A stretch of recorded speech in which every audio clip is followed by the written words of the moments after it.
Welcome to my YouTube channel. आज के जो हम डिस्कस करने जा रहे हैं नीट के प्रीवियस ईयर के मोस्ट इंपॉर्टेंट एमसीक्यूज के बारे में। सबसे पहला क्वेश्चन है द फंक्शन ऑफ फिम्ब्रिए। इसमें पूछा गया कि फिम्ब्रिए कौन सा फंक्शन परफॉर्म करता है। फर्स्ट ऑप्शन है collection of ovum after ovulation. क्या ये ओवुलेशन होने के बाद ओवम को कलेक्ट करता है, या फिर maintain the shape of ovary, या फिर ओवरी के शेप को मेंटेन करता है, या फिर provide the path of sperm during fertilization, या फिर जो है फर्टिलाइजेशन के बाद स्पर्म को प्रॉपर पाथ प्रोवाइड करता है, या फिर इसमें से कोई भी सही नहीं है। फिम्ब्रिया का काम क्या होता है, ओवुलेशन क्या होता है, release of ovum is known as ovulation. Ovulation होने के बाद जो ओवम रिलीज हुआ है, फिम्ब्रिया फिंगर लाइक स्ट्रक्चर होता है जो फैलोपियन ट्यूब का पार्ट होता है, तो ये फिम्ब्रिया क्या करता है, ओवुलेशन होने के बाद उस ओवम को कलेक्ट करता है। तो इसका काम क्या होता है, collection of the ovum after ovulation. So the correct answer is A. Next question is each testis has how many testicular lobules. हर एक टेस्टिस के पास कितने टेस्टिकुलर लोब्यूल्स प्रेजेंट होते। First option is about 100, second is about 150, third is about 250 and fourth is infinite. Testis के पास testicular lobules present होते हैं हर एक टेस्टिस में, दैट इज अबाउट 250 के अप्रॉक्स जो है हर एक टेस्टिस के पास क्या प्रेजेंट होता है, टेस्टिकुलर लोब्यूल्स प्रेजेंट होता है। So the correct answer is C. Next question is during implantation the blastocyst become embedded in which layer of the uterus. Implantation के समय जो ब्लास्टोसिस्ट होता है ये यूट्रस की कौन सी लेयर से जाके अटैच होता है।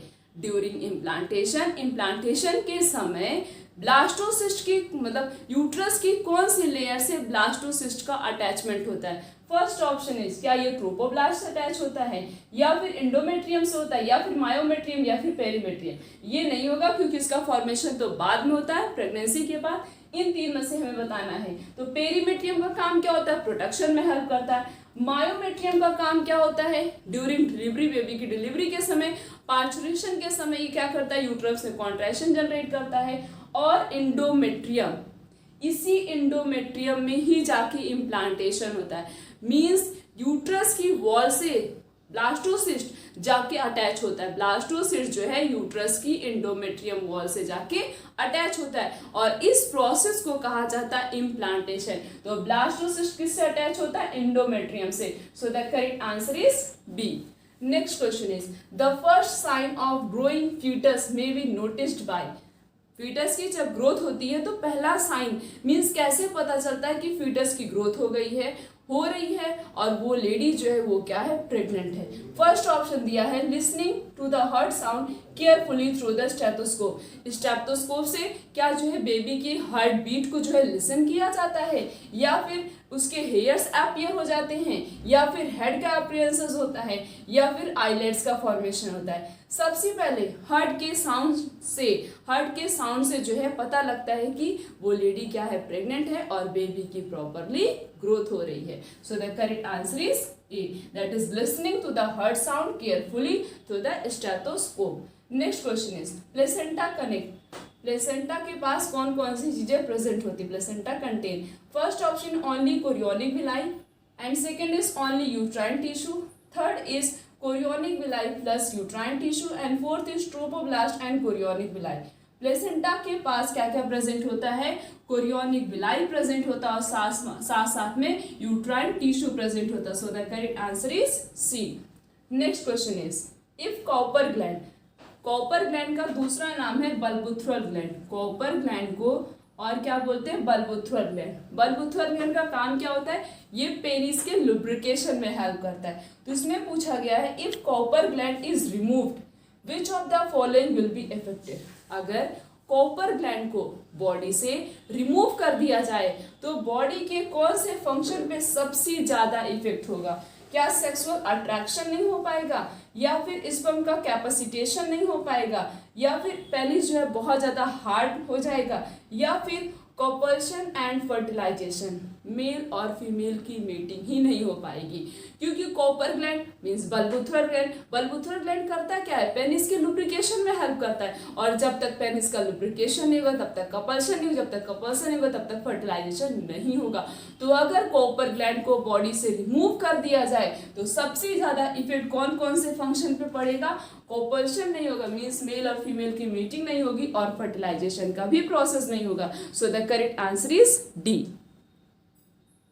The next question is correct sequence of hormone secretion from beginning of menstruation is। हमें इन चारों में से जो हार्मोन्स के नाम लिखे गए इन सब में से ये बताना है कि कौन सा पाथवे मीन्स किस तरीके से जो है हार्मोन का सिक्रेशन होता है eight the time of beginning of menstruation. Menstruation के बिगिनिंग के समय हार्मोन का सिक्रेशन किस सीक्वेंस में होता है उस सीक्वेंस को बताना है। पहला ऑप्शन है FSH, फिर उसके बाद प्रोजेस्टेरॉन, उसके बाद एस्ट्रोजन। जिसमें सबसे पहले एस्ट्रोजन है उस ऑप्शन को हम सबसे पहले कट कर देंगे, क्योंकि एस्ट्रोजन का सिक्रीशन सबसे पहले होता ही नहीं है। अब उसके बाद इन दोनों ऑप्शन में FSH लिखा है, FSH दोनों ऑप्शन में पहला लिखा, तो ये FSH तो पहले ही सिक्रेट होता है। फॉलिकल स्टिमुलेटिंग हार्मोन सबसे पहले इसका सिक्रेशन होता है। उसके बाद प्रोजेस्टेरॉन हार्मोन तो लास्ट में सिक्रेट होता है। सबसे पहले क्या होता है, प्रोजेस्टेरॉन हार्मोन के पहले भी एस्ट्रोजन हार्मोन सिक्रेट होता है। तो यहाँ पे क्या होगा, FSH that is follicle stimulating hormone. Then next क्या होगा, एस्ट्रोजन, नेक्स्ट क्या होगा, प्रोजेस्टेरॉन। तो यहाँ पे करेक्ट सीक्वेंस जो है ये है हार्मोन का secretion at the time of beginning of menstruation. So the correct answer is C. Next question is which of the following undergoes spermiogenesis. इन सब में से ये चार ऑप्शन दिए गए, इन सब में से किसका मीन्स कौन सी ऐसी चीज है जो स्पर्मियोजेनेसिस में जाती है, मीन्स आगे जाके वो उसमें प्रोसीड होती। First option is spermatids, second is spermatogonia, third is primary spermatocyte and fourth is secondary spermatocyte. Spermiogenesis will undergo into spermatide, किसमें जाता है, स्पर्मेटाइड में। So the correct answer is A. Next question is during oogenesis the small structure separated from egg। oogenesis के समय means oogenesis क्या होता है, जब फीमेल ओवम का सिक्रेशन होता है मीन्स फॉर्मेशन होता है, मेच्योर फीमेल ओवम का फॉर्मेशन होता है, उसे oogenesis कहते हैं। तो oogenesis के समय जो स्मॉल स्ट्रक्चर सेपरेट होता है एग से उसे क्या कहते हैं। First option is polar bodies, second is secondary endosperm, third is Herring body and fourth is HeLa cells. During oogenesis, the small structure that are separated from the egg is known as polar body। जो oogenesis के समय एक small structure का separation होता है उसे क्या बोलते हैं, पोलर बॉडी बोलते हैं। क्या बोलते हैं, पोलर बॉडी बोलते हैं। So the correct answer is A. Next question is the cell mediated immunity inside the human body is carried out by. जो सेल मेडिएटेड इम्यूनिटी होता है मीन्स CMI, ये कैरी कौन करता है हमारी बॉडी में। First option is erythrocyte, erythrocyte को RBC भी बोला जाता है। Next is T lymphocyte and next option is B lymphocyte and next is thrombocyte. इसमें जो मतलब CMI इम्यूनिटी होता है inside the human body is carried out by the T lymphocyte। CMI cell mediated immunity को कौन carry करता है, कौन कैरी करता है, दैट इज T lymphocyte। कौन कैरी करता है, T lymphocyte। So the correct answer is D। Next question is motile zygote of plasmodium occur in. Motile zygote Plasmodium में कहाँ पे इसका अक्रेंस होता है। फर्स्ट ऑप्शन है क्या ये ह्यूमन RBC में प्रेजेंट होता है, या फिर ह्यूमन बीइंग के लीवर में, या फिर फीमेल एनाप्लस मॉस्किटो के गट में, या फिर उसके सलाइवरी ग्लैंड में। प्लाज्मोडियम मीन्स ये जो मोटाइल जाइगोट होता है प्लाज्मोडियम का वो प्रेजेंट होता है फीमेल एनाप्लस मॉस्किटो के गट में प्रेजेंट होता है, मीन्स इसके गट में प्रेजेंट होता है। कहाँ पे प्रेजेंट होता है, फीमेल एनाप्लस मॉस्किटो के गट में क्या प्रेजेंट होता है, मोटाइल जाइगोट प्रेजेंट होता है। So the correct answer is C. Next question is sexual phases that is gametocyte of plasmodium occur in. Sexual phase that is gametocyte plasmodium का कहाँ पे इसका अकरेंस होता है। फर्स्ट ऑप्शन क्या ये ह्यूमन बीइंग के लीवर सेल में होता है, या फिर ह्यूमन बीइंग की RBC में, या फिर इंटेस्टाइन ऑफ मॉस्किटो, या फिर सलाइवरी ग्लैंड ऑफ मॉस्किटो। देखो एक बात हमेशा याद रखना, फीमेल एनाफिलिस मॉस्किटो ही बाइट करती है, मेल बाइट नहीं करता। फीमेल एनाफिलिस मॉस्किटो बाइट क्यों करती? क्योंकि उसको ह्यूमन बीइंग का ब्लड चाहिए। ब्लड क्यों चाहिए?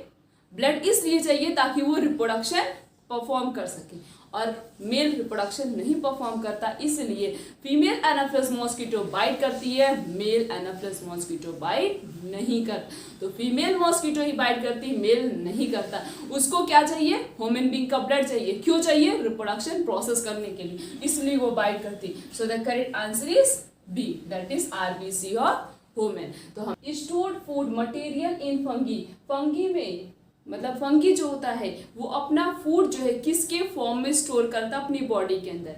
फर्स्ट ऑप्शन इज, क्या वो सेलुलोज के फॉर्म में करता है, या फिर स्टार्च के फॉर्म में करता है, या फिर वो ग्लाइकोजन और स्टार्च के फॉर्म में करता है, या फिर ग्लाइकोजन और ऑयल के फॉर्म में करता है। इस अर्थ पे जितनी भी स्पीसीज होती हैं वो अलग अलग फॉर्म में अपने फूड मटेरियल को अपनी बॉडी के अंदर स्टोर करके रखती हैं। जैसे प्लांट की अगर हम बात करें तो प्लांट में जो स्टार्च के फॉर्म में स्टोर रहता है, इस तरीके से एल्गी में फूड स्टोर रहता है in the form of glycogen and oil. Oil और ग्लाइकोजन के फॉर्म में फंगी के अंदर फूड मटेरियल स्टोर रहता है। So the correct answer is D. Next question is, deuteromycetes are called imperfect fungi.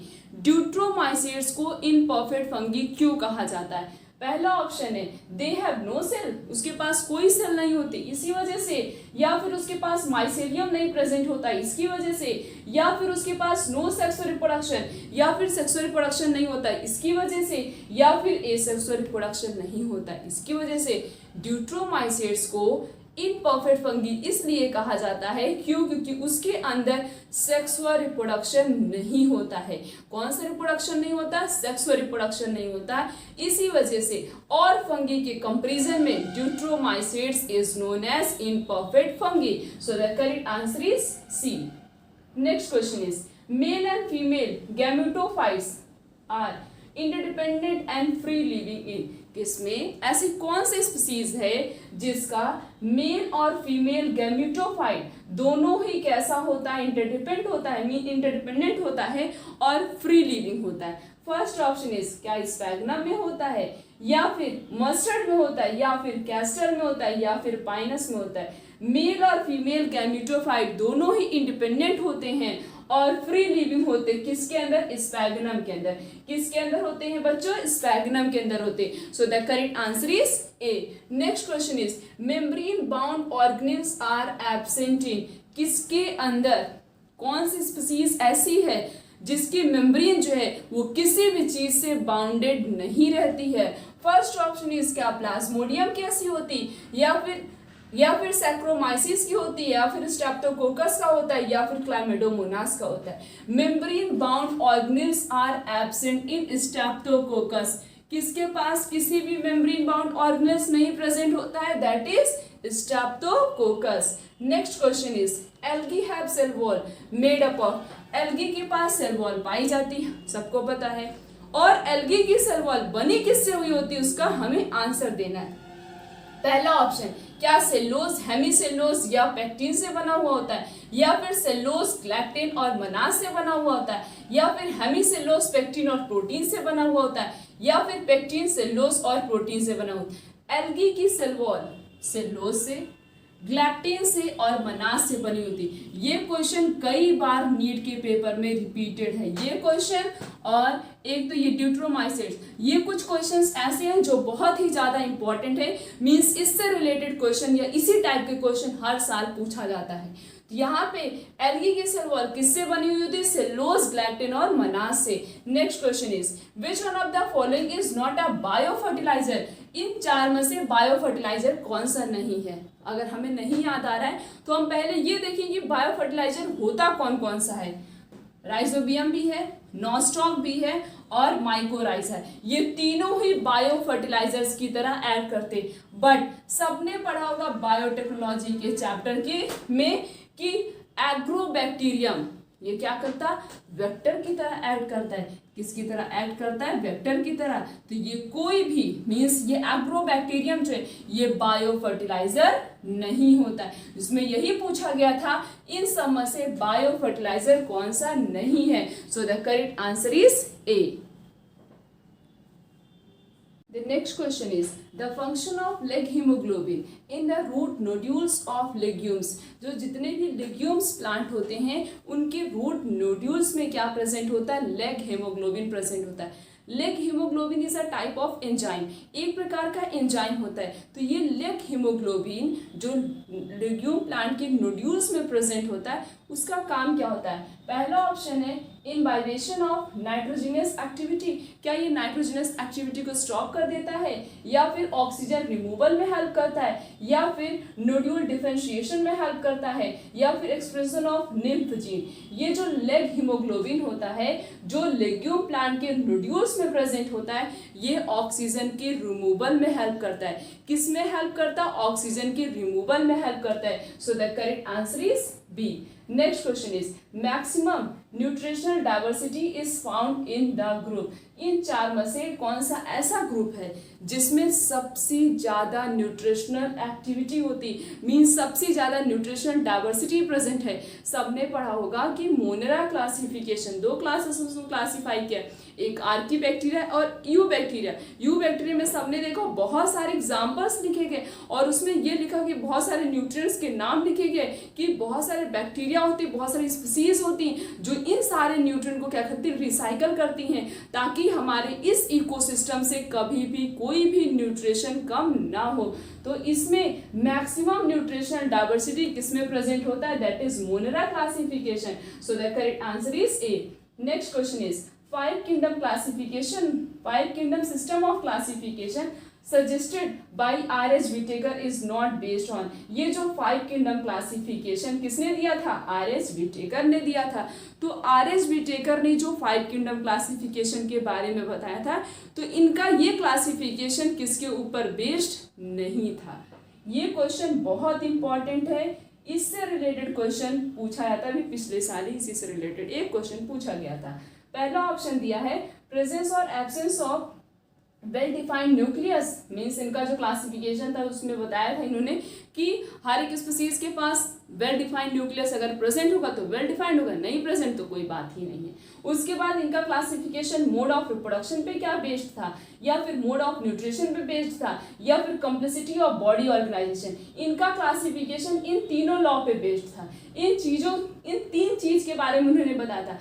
But R.H. Whittaker ने reproduction के बारे में कुछ नहीं बताया था कि मीन्स ये स्पीसीज के अंदर एसेक्सुअल रिप्रोडक्शन होता है, इस स्पीसीज के अंदर जो एसेक्सुअल रिप्रोडक्शन होता है, इस स्पीसीज के अंदर एसेक्सुअल के बहुत सारे मोड होते हैं वो रिप्रोडक्शन होता है। रिप्रोडक्शन के बारे में R.H. Whittaker ने कुछ नहीं बताया था, बस इन तीन चीज के बारे में बताया था। जिसमें पूछा गया कि R.H. Whittaker का क्लासिफिकेशन किस पे बेस्ड नहीं था। R.H. Whittaker का क्लासिफिकेशन रिप्रोडक्शन पे बेस्ड नहीं था। सो the correct answer is B, that is mode of reproduction. Next question is Archaebacteria are differ from Eubacteria in, किस तरीके से Archaebacteria Eubacteria से अलग होता है? सबने पढ़ा आर्कीबैक्टीरिया जो होता है वो एक स्पेशल हैबिटेट में सर्वाइव करता है, मीन्स सॉल्टी एरिया में भी सर्वाइव कर सकता है, वो हॉट स्प्रिंग में सर्वाइव कर सकता है और वो मार्सी एरिया में भी सर्वाइव करता है। जितनी भी कठिन कंडीशन हो, मीन्स कितनी भी हार्श कंडीशन हो, उस आर्कीबैक्टीरिया उस कंडीशन में सर्वाइव कर सकता है एज कम्पेयर टू यूबैक्टीरिया। क्यों सर्वाइव कर सकता होगा? क्योंकि उसके पास या तो कोई स्पेशल सेल होगी ना, सेल का स्ट्रक्चर होगा जिसकी वजह से वो सर्वाइव कर सकता है और यूबैक्टीरिया नहीं कर सकता। देखते हो ऑप्शन क्या क्या दिया है? Cell structure, cell shape, mode of nutrition, mode of reproduction. ये तो नहीं होगा। अब इसमें कंफ्यूज मत होना, सेल का शेप का कोई भी कनेक्शन उसके साथ नहीं होगा। तो सेल के स्ट्रक्चर मीन्स सेल का स्ट्रक्चर जो था आर्कीबैक्टीरिया का और बैक्टीरिया के कंपैरिजन में एकदम डिफरेंट था, अलग था, जिसकी वजह से वो किसी भी इन्वायरमेंट में सर्वाइव कर सकता है। So the correct answer is A. Next question is chrysophytes, euglenoids, dinoflagellates, slime mould, ये सब कौन से किंगडम में आते हैं? First option is Monera, second is Protista, third is Fungi and fourth is Animalia. सबने पढ़ा है कि प्रोटिस्टा क्लासिफिकेशन में क्या आता है बच्चों? Chrysophytes, euglenoids, dinoflagellate and slime mould. So the correct answer is B. Next question is the label of herbarium sheet does not carry information on. Herbarium sheet में कौन सी मतलब हर्बेरियम सीट में जब कुछ इन्फॉर्मेशन लिखते हैं तो कौन सी इन्फॉर्मेशन नहीं आती? ये पिछली बार क्वेश्चन पूछा गया था 2021 में नीट में। ये क्वेश्चन पूछा जा चुका है। सेम क्वेश्चन नहीं था बट क्वेश्चन के पूछने का अर्थ यही था। उसमें हम लोकल नेम लिखते हैं, डेट ऑफ कलेक्शन, हमने कलेक्ट किस दिन किया वो भी लिखते हैं, किसने कलेक्ट किया वो भी लिखते हैं। बट उसमें जो है प्लांट की हाइट के बारे में कुछ भी इंफॉर्मेशन नहीं दी जाती है। हर्बेरियम शीट में प्लांट की हाइट के ऊपर कोई भी इंफॉर्मेशन नहीं प्रोवाइडेड कराया जाता है। So the correct answer is B. Next question is pneumatophores take place in. Pneumatophores क्या होता है? जो स्वैम्पी एरिया, मार्सी एरिया में प्लांट्स रहते हैं उनके रूट्स अपवर्ड ग्रो करते हैं। किस लिए ऊपर की तरफ आते हैं? रिस्पिरेशन करने के लिए, ऑक्सीजन लेने के लिए। उनको प्रॉपर अमाउंट में ऑक्सीजन नहीं मिल पाता, जिसकी वजह से जितने भी प्लांट स्वैम्पी या मार्सी एरिया में सर्वाइव करते हैं उनकी रूट्स अपवर्ड ग्रो करने लगती। इस टाइप के रूट्स को बोलते हैं निमैटोपोर्स। निमैटोपोर्स कर क्या? रिस्पिरेशन में हेल्प कर। चलो देखते हैं हमारे ऑप्शन में है कि नहीं। देखो एक्सक्रीशन है, फीडिंग है, रेस्पिरेशन दिया है, रिप्रोडक्शन है। तो यहाँ पे ये निमैटोपोर्स क्या करता है? रिस्पिरेशन में हेल्प करता है। किसमें हेल्प करता है? रिस्पिरेशन में हेल्प करता है। तो हमने इस पूरे लेक्चर में नीट के प्रीवियस ईयर के मोस्ट इंपॉर्टेंट एमसीक्यूज के बारे में डिस्कस किया। आने वाले लेक्चर में इस तरीके से और भी बहुत सारे क्वेश्चंस के बारे में डिस्कस करेंगे। जितने क्वेश्चन हम डिस्कस करेंगे उतनी अच्छे से हमारा नीट का पेपर जाएगा, क्योंकि क्वेश्चन प्रैक्टिस बहुत ही बेस्ट प्रैक्टिस होती है। किताब हम पढ़ लेंगे बट अगर हम क्वेश्चन को उससे ज़्यादा प्रैक्टिस करेंगे वो ज़्यादा बेस्ट होगा बुक को पढ़ने से अच्छा। तो इसलिए हम क्या करेंगे, बहुत सारे क्वेश्चंस के बारे में डिस्कस करेंगे कि बहुत सारे चैप्टर्स हैं, उन सब में बहुत इंटरेस्टिंग क्वेश्चंस हैं, उन सब के बारे में हम डिस्कस करेंगे ताकि हमारा चैप्टर जो एकदम क्रिस्टल क्लियर हो जाए। तो आज का लेक्चर यहीं तक। Thank you.